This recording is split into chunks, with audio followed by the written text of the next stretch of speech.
Hello and welcome to another episode of this week's Online Warriors podcast. I'm Techtic and I am joined by Nerdbomber. How's it going? Hello, everybody. I'm doing okay. Not too bad. A little sleepy, but not too bad otherwise. Good. By the way, this week's episode is brought to you by Driving Cars. And Driving cars? yes, by driving cars. And the reason why I say this is because with the weather being nice, have you ever just kind of turned on a good playlist and just went for just a drive, just to like no particular destination, you just want to listen to your music and cruise somewhere? Are you open to this? I can't say that I ever really do that. I used to do that more as a kid. Like, do you remember getting people in your car, like grabbing your friends and being like, hey, let's go for a ride? You didn't really have a destination. And most of the time you'd end up at like Taco Bell or Denny's. Always Taco Bell. Always Taco Bell. But like you didn't always have a destination. But now that I'm an adult, I don't do that often. I feel like I spend a lot of time in my car during my work commute. And that's kind of where I get my zone in driving time.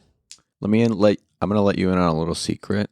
Whenever I opt to like go pick something up and I'm like, oh yeah, it's no problem. And you're like, you sure you don't want me to come with you? It's legitimately for that reason, because I am craving a drive. And I don't think I've ever told you this. I mean, hey, I don't mind. So this is a fun fact. I don't like having passengers in my vehicle all that often, because when I drive, that is my zen zone. Like, I will put on a good playlist and I get so agitated when people talk to me. It doesn't matter who it is. Is it like stupid loud? Yes, you can. I mean, you have told me that you can hear me coming down the block like miles away. So see, but that's because I thought I had superhuman hearing. Do I not? Are you no, just that loud? I'm just that obnoxious. And I really love, like, I feel like it just shuts your brain off and you just vibe and you can like feel the bass in your car because it vibrates the car. And I'm sure I'm going to go deaf by the time I'm like 40, but that's fine. Do you just like the way it makes your booty tingle? I don't really think it has anything to do with my booty per se. It does make my brain tingle in a good way, I guess. Okay, fair enough. So yeah, this episode is brought to you by Summer Drives. Get out there, and if you got a moonroof, roll that sucker back. Feel the wind on your face. Just kind of do it, lady. Also, a fun thing, I don't really do this that often, but I have heard listening to podcasts, like maybe this one, is a really good thing to do on your commute. So I've heard. With the bass bumping. So loud. The Online Warriors theme song.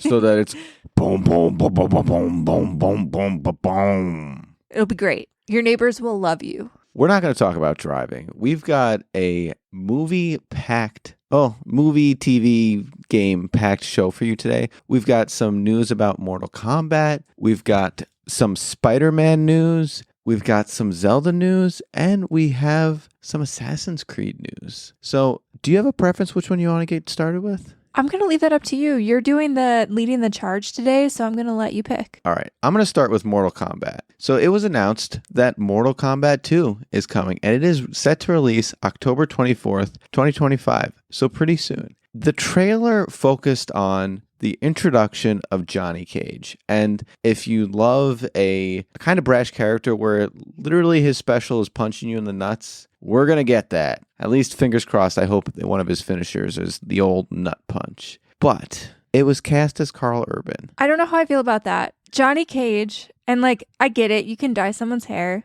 But Johnny Cage, and I know, again, I need to preface this by saying that, like, yes, you can change appearances, but Johnny Cage always gave me, like, young, cocky, superstar vibe. Like, the angle that they're presenting in this trailer is that Karl Urban is kind of like a washed up version of Johnny Cage. Like, he's kind of at the end of his movie stardom. And that's just not how I picture Johnny Cage. Johnny Cage actively deals with paparazzi. This isn't some washed up thing. And then the other thing, by the way, his head's too round.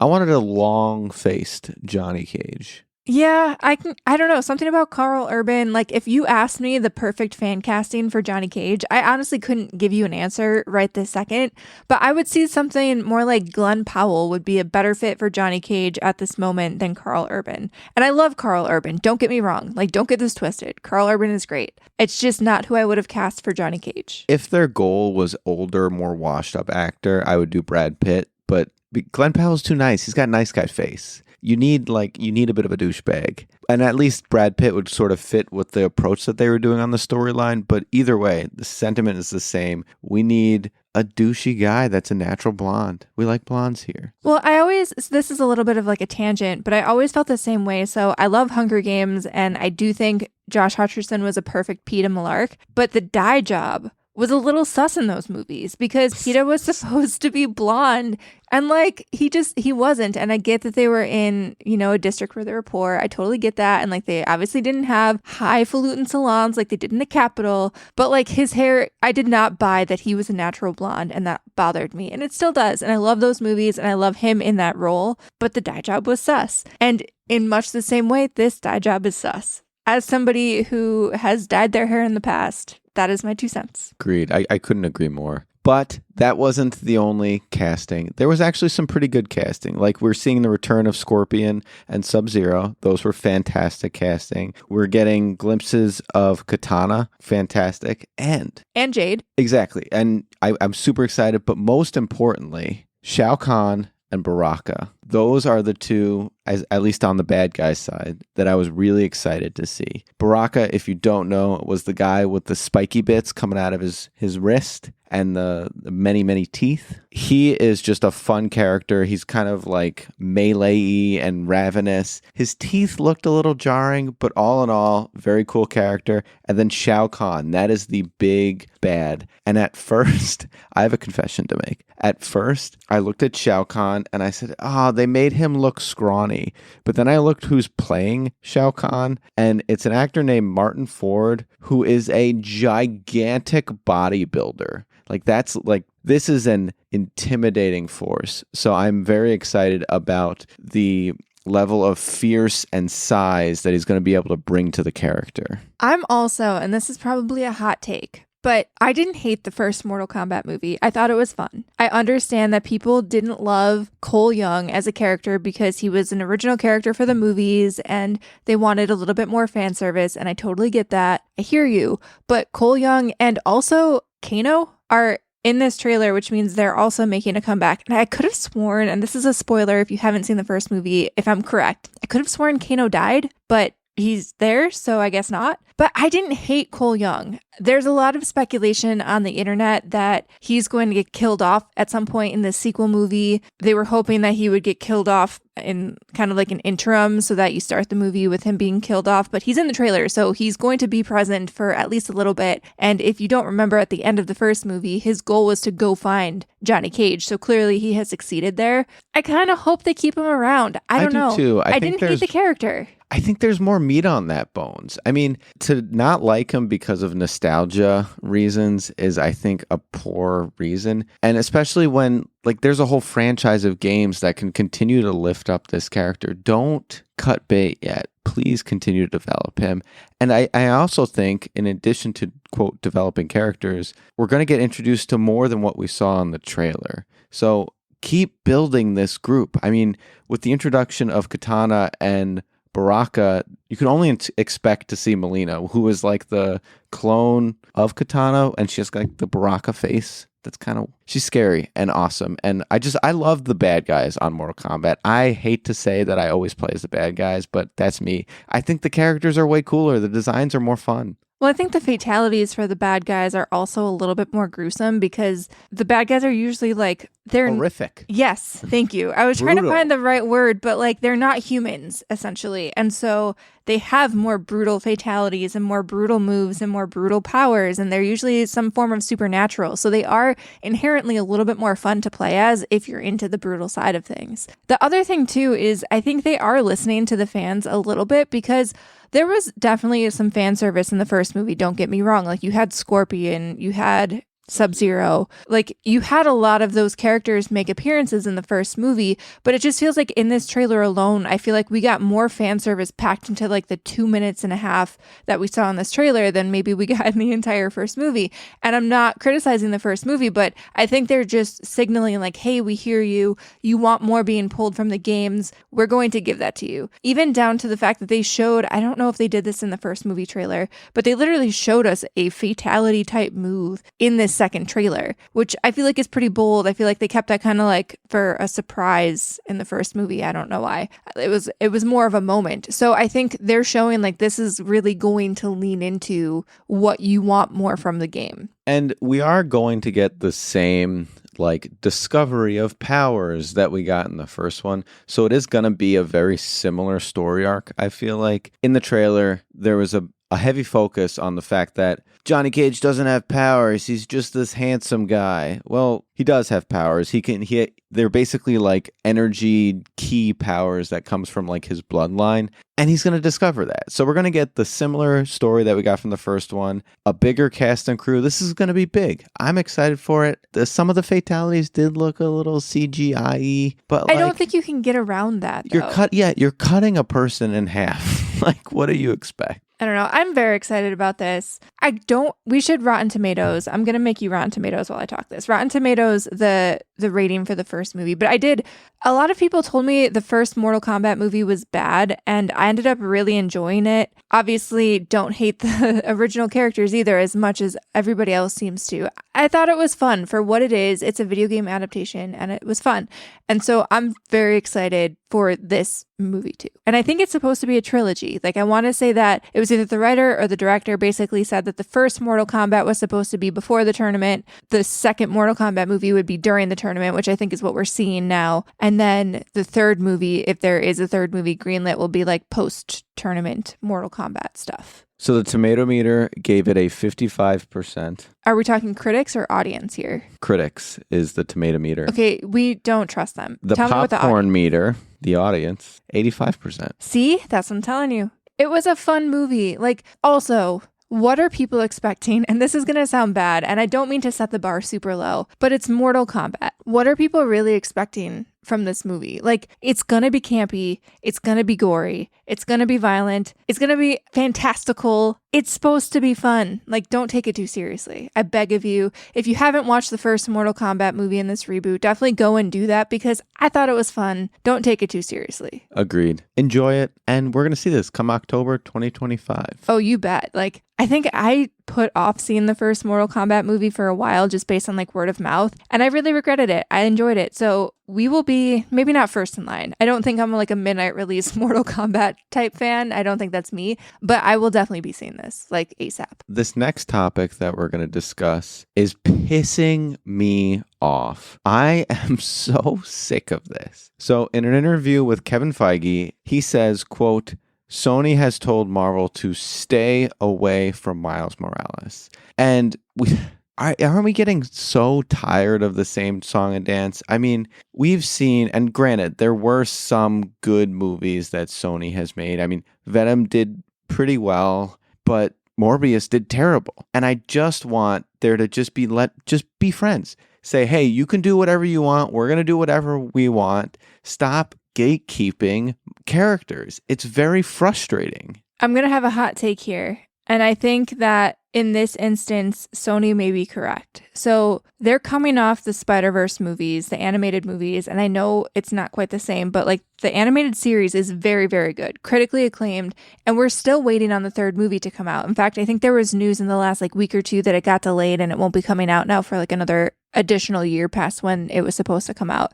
That said, like, I don't blame them. Why would you want to start like mucking up the water? They might have a plan, especially since the Into the Spider-Verse series is all about the Spider-Verse and they're clearly doing the Nick Cage like Spider Noir adaptation. They seem to have a plan in place. And I think especially too with the kind of state of disarray that the MCU is in right now, why would you want to hurl Miles Morales into that mess? Wait to see what the plan is. But they're independent. Why can't they just be independent? Because that's not how people see it though. It really isn't independent. Like, let's be real. Say they want to make their own sort of live action adaptation of any of the characters in the Spider-Verse beyond Spider Noir. There's going to be some mental overlap from people. You're not going to be able to segregate that in your brain. You're not going to be able to say, okay, this is MCU Miles Morales and now this is Spider-Verse Miles Morales. It's also too much. You know, we've seen And I think Kevin Feige even came out with the rave reviews that Superman is getting. And he even admitted, like, it's not necessarily superhero movie fatigue. It's kind of what the MCU has done to itself. When you have too much content out there, people get overwhelmed. They start feeling like they need to understand and have watched every little bit of every bit of the franchise, basically, and it can spell the death for something that Sony has going on that's really, really good right now. So I kind of get it. But as it currently stands, Spider-Man Beyond the Spider-Verse is currently set to release June of 2027. Right, which they probably don't want any involvement in the MCU until whatever they have planned for this arc is done. Right, but that means that if let's say that that's the day in which they release the rights, then the MCU can't even get started until then. And then we've now waited 5 years. Tom Holland's going to be done with Spider-Man. There's no going to be there's not going to be any passing of the baton. I don't know if I agree with that, because I think the next Tom Holland Spider-Man movie is supposed to kick off another trilogy of them, and seeing how slowly the 3 Tom Holland Spider movies, I'm going to call them Spider movies, came out in the first place, they definitely have room to play here. You know, that's fair. And taking I think you are convincing me, because the other side of it is I really do like an old, mature Spider-Man training Miles. Like, what made the video game so good is he was like through college. He's trying to just settle off into his own life with Mary Jane. Yeah, he wants to move on and be out of the superhero game so that Miles Morales takes on the mantle. And I kind of like that arc. I don't like 2 concurrent Spider-Mans all the time. I get when shit is hitting the fan, like big time. Yeah, he'll jump in, but like, yeah, you might be right. Now the problem is, though, can Tom Holland get grizzled and older? I mean, I already got one of those youthful faces. I hear you, but I already think, because he's got that, I think, a non-alcoholic beer brand. And so I've seen some advertising with him in that. And he definitely is starting to look a little bit older. Not old by any means, but I mean, he's definitely aging. And you can see that he is aging. Like, time stops for nobody. He is definitely getting a little bit older. And so I think he'll ease into that role pretty smoothly. And another reason, and not to belabor my point, but like, if I'm Sony and I'm looking at the MCU potentially rebooting, like, look at how they pivoted from, was it Kang the Conqueror to Doctor Doom? Yes, to Doctor Doom. Like, I feel like that all happened in the span of like 2 or 3 years on the fly. Suddenly, like, the entire trajectory of the MCU is changing. So again, if there's a potential reboot on the horizon, you don't want them to establish a Miles Morales character just to kind of like scrap it. You know what I mean? Yeah. No, I can get behind that. Now, the question is, if and when they do get done with the Spider-Verse, don't you think that they can also just say, no, we want to hold on to this rights indefinitely? Like, yeah, they can certainly do that. And they did that with Spider-Man for the longest time. That's the reason that we had 3 iterations of Spider-Man, is because they wanted to do their own reboot with Andrew Garfield and they didn't want the MCU getting involved in it. But who's to say they won't go, you know what, we're going to make the live action Miles Morales? Maybe they will. And doesn't that upset you? Not really. Like, the MCU, especially, and we'll talk about this later, but especially after seeing Superman, the MCU is in disarray right now. I don't know if I trust them with Miles Morales. I love the character. I love Spider-Man. Spider-Man is probably one of my upper echelon superheroes, and I don't want them to do him dirty. So what I heard is you want a James Gunn Miles Morales. I mean, I would take that all day. I mean, James Gunn's, honestly, he's batting 1,000 between Guardians and a little bit of the DC universe, and he's, you know what? Yeah, hell yeah. Sony, hire James Gunn. He's hot right now. I mean, I don't think he'll cross back over into the Marvel universe now that he's the head of DC, but one can only dream, I suppose. All right, fine. Well, there's probably some like non-compete ironclad clause in the DC contract he has. Yeah, it's probably just with the MCU. All right, so now we're going to take a little bit of a break. Before we do, we would be absolutely remiss if we did not shout out our fantastic Patreon producer, Mr. Steven Keller. Why don't you take a bow? You are fantastic. Steven supports us at the night level over on our Patreon, which you can find at patreon.com/onlinewarriorspodcast. As a result of his subscription, he gets this weekly shout out on every show. He also gets a guest spot, which is coming up soon. And he gets access to our monthly secret segment and video vlog. If you want to be as cool as Steven, head on over to patreon.com/onlinewarriorspodcast. There are 3 different tiers of subscription, each with their own array of fun prizes. So if you want to help us keep the lights on, check it out. No pressure. Online Warrior podcast listeners, I want to take a few seconds of your time just to promote Xbox Tavern's podcast. It's an Xbox-centric podcast with news, reviews, as well as the five of us talking about all things Xbox. We're from the UK, would love to get in your ears. Search Xbox Tavern on your best podcast app. And you can also head over to xboxtavern.com where we've got our latest reviews as well as some opinion pieces. Go check it out. Now, back to the show. And we are back. So this next topic is about Assassin's Creed. Netflix has officially greenlighted a live-action Netflix series. Now, Nerdbomber, have you seen the movie? Oh, yes. If you guys have missed this, so our pals over at the Contrarians podcast, they had us on and we watched this movie specifically for them. And we discussed it at length. I don't think I hated it as much as I thought I was going to, but it definitely wasn't good. It should have been a weird VR action movie, insert title here. It shouldn't have been tied to the Assassin's Creed franchise. But the reason why I think it was the way it was is because you try to pack a huge amount of lore in a tight 120 minutes, you're not going to get a cohesive show. You're just going to get a lot of rushing into this guy's got abilities now situation to cram the action. Having a Netflix greenlit series is beautiful for Assassin's Creed.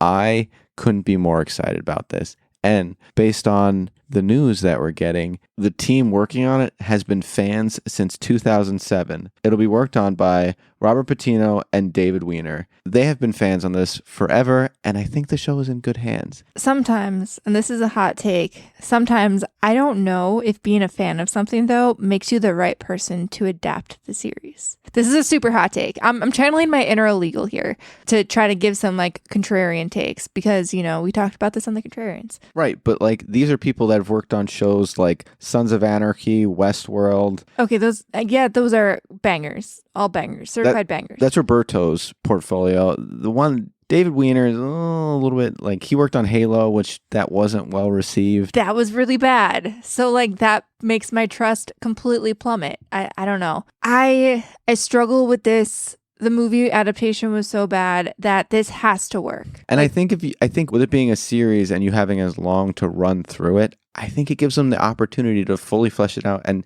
I hate to say just copy the source material, but just copy the source material. See, but here's the problem. They have to nail this in one season. And I'm not saying tell the entire story in one season, but they have to get this right the first season around because Netflix is so known for canceling shows if they don't get the viewership numbers that they're looking for and if it doesn't get the ratings that they're looking for. So if this isn't a banger off the jump, if the first season kind of meanders the way that Halo did, the Assassin's Creed franchise in terms of adaptations will be dead because they'll have tried it as a movie, they'll have tried it as a TV show, and then no one will want to touch it again. So this scares me a little bit. Let me ask you a question. In order to achieve that, do you start in the past or do you start in the real world or do you combine them throughout the season? So that's why I think that it's kind of dangerous to have true fans at the helm here, because I think if you're introducing the Assassin's Creed franchise to the broader audience who hasn't played the game, I think you kind of have to scrap the like weird teleportation, DNA, go back in time aspect of the story.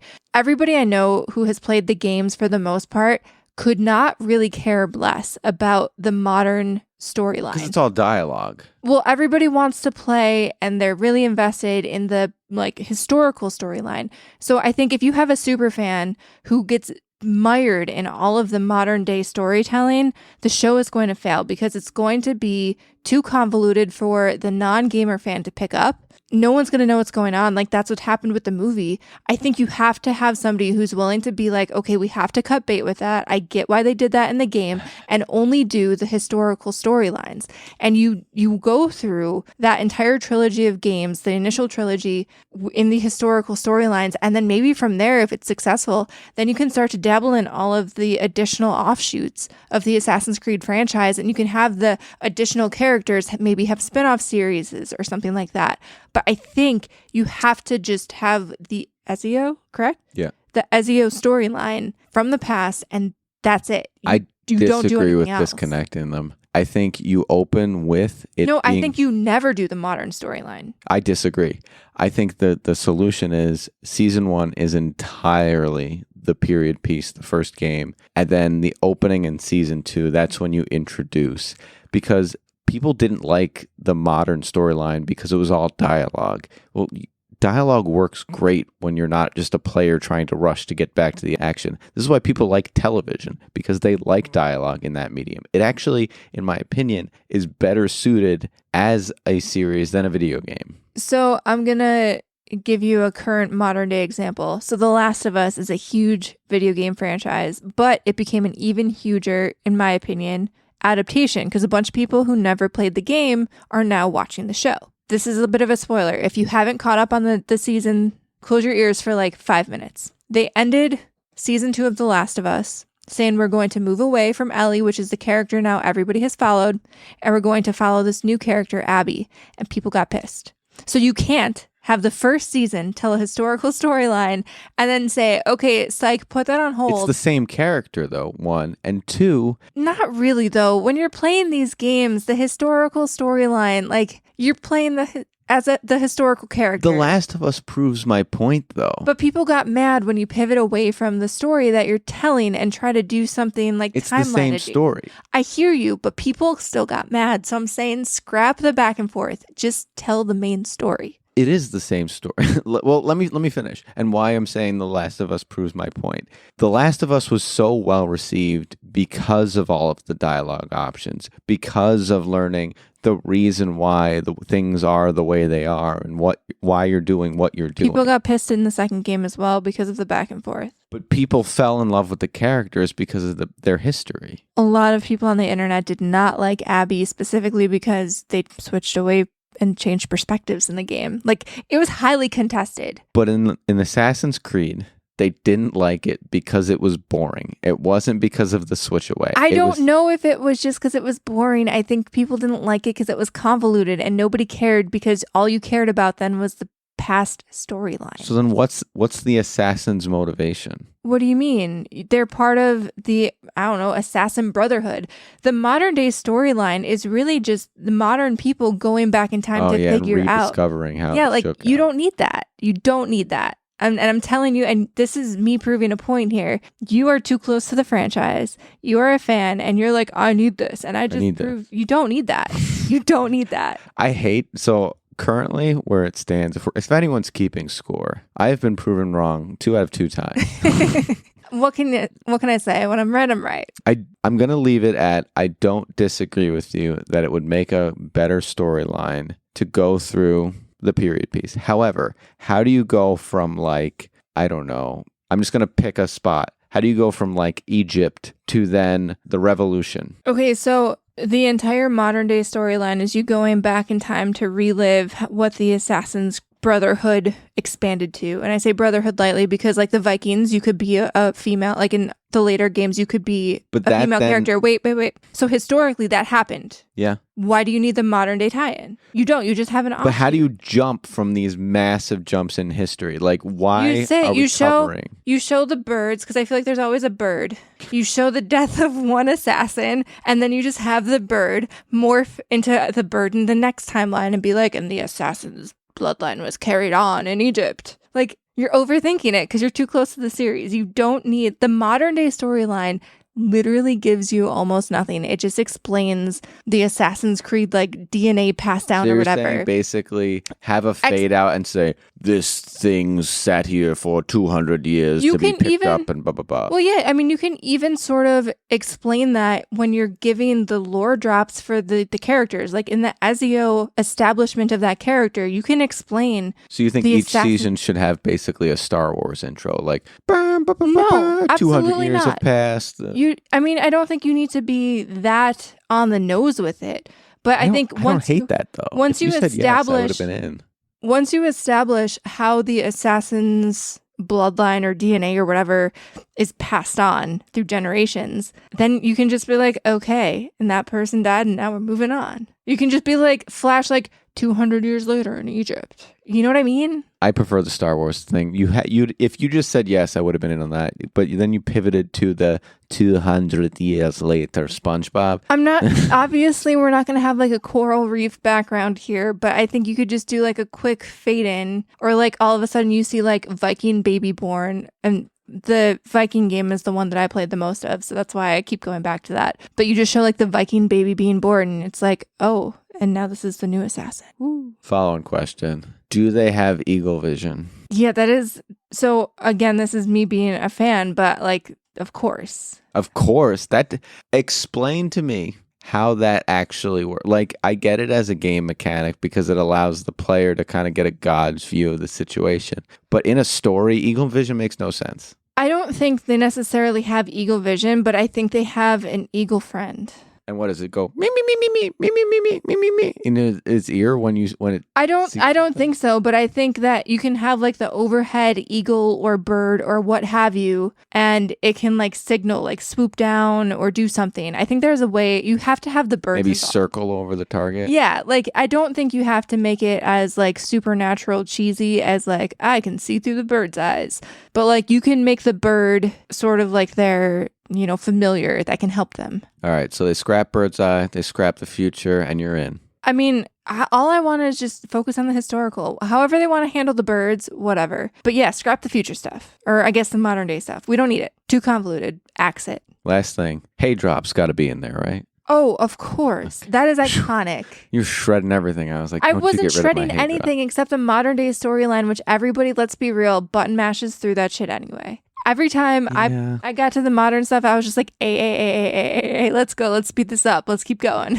All right, fair enough. All right, so we got one more topic for you, and that is the casting for The Legend of Zelda has been officially announced.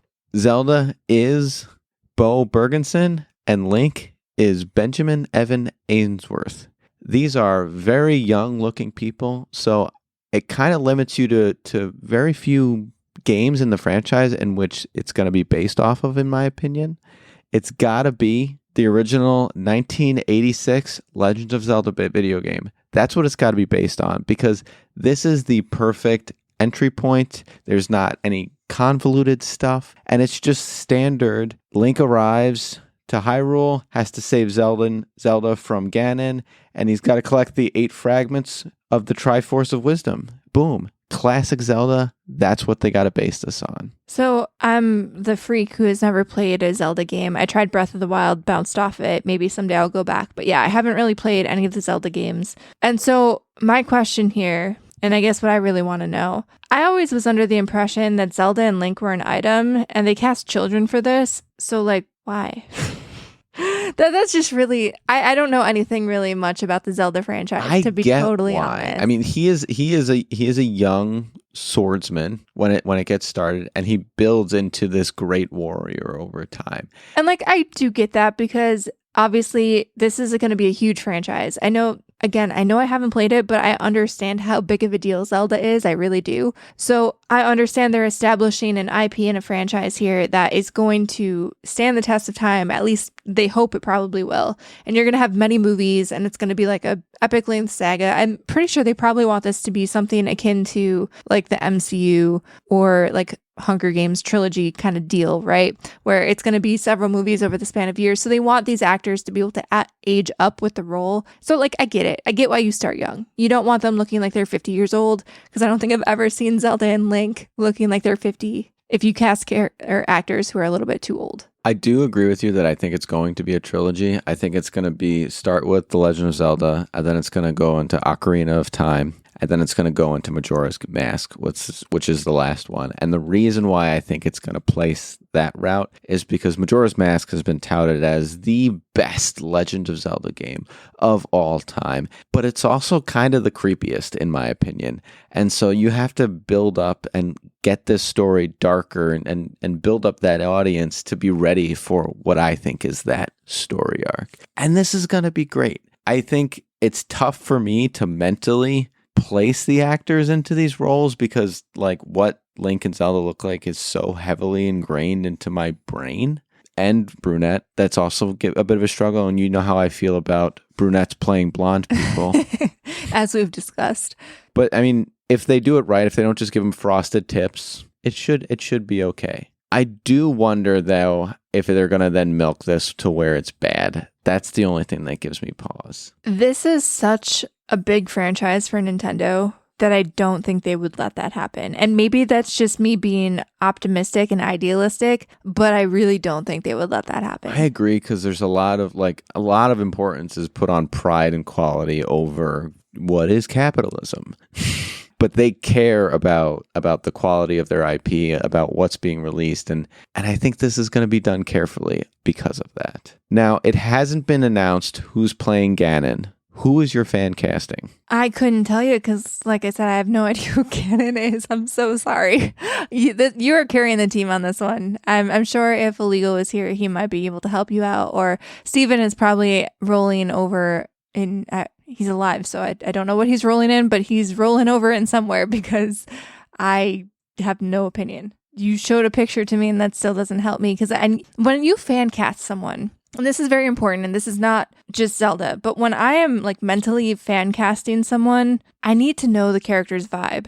That is very important to me. And we'll talk about why that's important when we talk about Superman, like the vibe of a character. So I can't help you here. This has to be you. Who would you fan cast him as? Mainly because he's ripped now, Kumail Nanjiani. I think he could play an intimidating, fierce character. He's already got I like Hot Ganon, by the way. Yes, I know in the early ones he's kind of boorish. And I literally mean like they made him look like a boar, like a pig. But I'm a big sucker for Hot Ganon, and I just want them to go right into Hot Ganon. You're Hollywood. Make Ganon hot right off the bat. Don't even mess around. I'm here for hot. And so with that, we're going to roll into What Are You Up To Wednesday? Okay, so I'm going to jump in here because we were just talking about hot. And can we talk about how the entire cast of Superman is not only super hot, but also perfectly cast? And you guys know me. I don't love the goody two-shoe character. I hated Captain America. I really didn't love Superman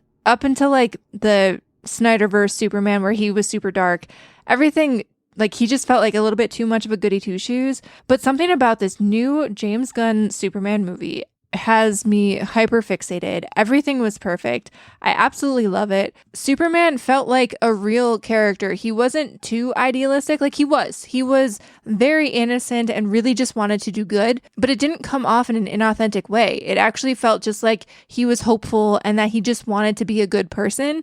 And he wasn't like hoity-toity about it. He wasn't condescending. He was just trying to do the right thing, and he failed, and he wasn't perfect. He wasn't this super perfect person. And it worked for me. It really did. I've never loved the character before, and I do now. And I kind of hate that for myself. To convince you to love Superman for so long. Can you not agree that up until now, he kind of has been a little bit like Captain America, where he was like, well, I know what the right thing to do is. The Snyderverse portrayal sucked. Smallville was pretty good, but you didn't watch that is the problem. So you weren't getting exposed to the best parts of Superman. I don't know. Everything about this, even like this Lois Lane casting too, like Rachel Brosnahan knocked it out of the park. I thought Lex Luthor, Nicholas Hoult was a perfect casting for that character as well. Even when you get into like the Justice Gang, just Mr. Terrific as a character totally redeemed from whatever was going on in like the CW Arrowverse.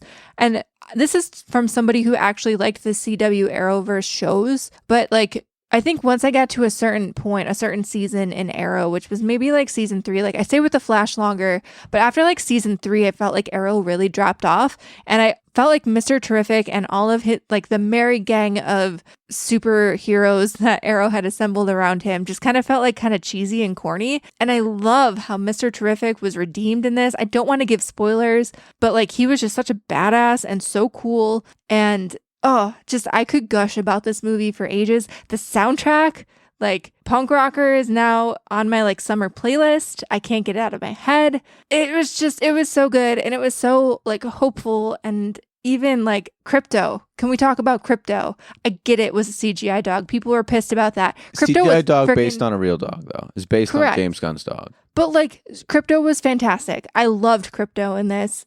I loved, again, this is not really a spoiler, but Crypto is like super chaotic. And if any of you have ever raised a puppy before, like that is real. That is so, something about this movie just managed to feel so authentic and I loved it. And now I'm hyper fixated and they announced Supergirl coming for next year and I'm here for it and I'm in. I'm all in on this DC universe. I was superheroed out and I'm not anymore. I'm in. I ranted. Tell me your thoughts. I thought Superman was very good. I wish they made, my one comment is I wish they made Lex feel more intimidating. He felt a lot like he was hiding behind his lackeys in this one. He is a force in himself to be reckoned with. He will do the Thanos of fine, I'll do it myself all the time. And we just didn't get that Lex. Maybe he's like in development and we will, but not yet. He did play a fantastic evil billionaire, though. Fantastic. The best, most intimidating Lex Luthor is the animated one from the DC series, voiced by Clancy Brown. I mean, this is what I wanted, what I ultimately want for Lex Luthor to be. We haven't gotten it yet, but I really hope that this isn't the last one we've seen in him, and he maybe he breaks and he's like, I'm done playing around. That's my only comment. Everything else, absolutely beautiful. So are you in? Are you sold on James Gunn's vision for the DC universe? I am. I'm just a big fan of DC doing right by DC. Zack Snyder was trying to be too gritty to the point where, like, why couldn't Superman save his dad? And like, there's just a lot of stuff that was like, we need to do this for the sake of grit. And it didn't make sense. Whereas this felt cohesive, well developed. He was a mama's boy when he needed to be. Like he was at its heart a human with superhuman abilities, and you felt that. And this was done very, very well. I'm so hopeful about the future of DC after this. Again, I know James Gunn kind of said like they don't have a big plan mapped out like the MCU because they don't want to be like hamstrung by things that they've already laid out. But this makes me so hopeful. And I know, again, they don't have a plan for it yet. But like, are they going to do right by the Flash finally? I would love a Flash movie, especially something in this tone. Oh, it would be so good. It would be so good. I can't wait. I hope it happens. CW casting for this one, though? Or brand new? I would honestly take Grant Gustin. And I know, I think the internet was kind of like rallying around this. He is like, in my brain now, I do think of him as the Flash. Even though I read all of the comics, like when I hear Flash, I do think of him now. That said, he might be a little bit too old for the role by the time they get around to this movie. Anything can happen, we'll see. But like, I would love basically the CW story that we got in the first season of The Flash, like where he's at in that point of the series. That's what I would kind of like to see on the movie version scale, but we'll see. So the CW is not the original Flash. I know it's not. The actor that portrayed Jay Garrett in the CW's Flash, yeah, he was the original Flash. Yeah, I know that. That's what they should do. Grant Gustin should play Jay Garrett, and then we introduce a new actor to the role. That would honestly be great. Okay, I'm on board. That's the move. Yeah, I like that. Okay, I'm sold. So is that all you have been up to, or is there anything else you want to say? I know we saw another movie that you probably do want to talk about, but I also read Bookshops and Bone Dust, which is a Travis Baldree book. If you guys are familiar, it was Legends and Lattes was a book that it's like the cozy fantasy genre. And essentially this is basically like a questing orc in your standard like dungeon crawling universe where there's fantastical creatures. Essentially it's part of this questing gang and gets injured, so is left behind in this cozy little village and starts to befriend somebody in a bookshop. And normally, you know, the main character, Viv, would be out slashing her sword and taking down bad guys, but because of her injury, is forced to live a more cozy life. And if you haven't been exposed to these books before and you like, you know, fantasy and stuff like that, it really is a super cozy read. There's